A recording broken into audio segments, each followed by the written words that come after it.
కృష్ణా జిల్లా గుడివాడ మున్సిపల్ కార్యాలయం వద్ద కాంట్రాక్టర్ పారిశుద్ధ్య కార్మికులు నిరసన చేపట్టారు.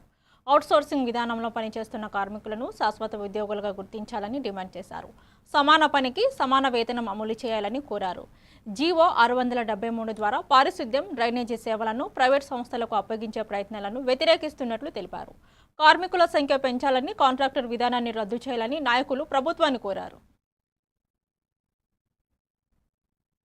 ఇన్ని సంవత్సరాల నుంచి చేస్తున్నామండి. పర్మనెంట్ చేస్తారని చూస్తున్నాము. మాకు ఎటువంటి లేవు. మేము చాలా ఇబ్బందుల్లో ఉంటున్నాము. రేట్లు చూస్తే చాలా ఇదిగా ఉన్నాయి. ప్రైవేటీకరణ రద్దు చేయాలి, మాకు పర్మనెంట్ చేయాలి.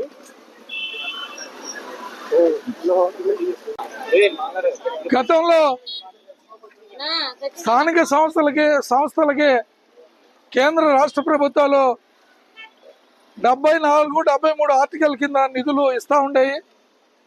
గత 20 సంవత్సరాల నుంచి స్థానిక సంస్థలకి నిధులు ఇవ్వకుండా కేంద్ర రాష్ట్ర ప్రభుత్వాలు మీ కాళ్ళ మీద మీరే నిలబడండి అనే పేరుతో చేస్తూ ఉన్నారు. నిన్నే మనం చూస్తే పంజాబ్ రాష్ట్రంలో ఈ కాంట్రాక్ట్ అవుట్సోర్సింగ్ ఉద్యోగులందరినీ రెగ్యులర్ చేశారు.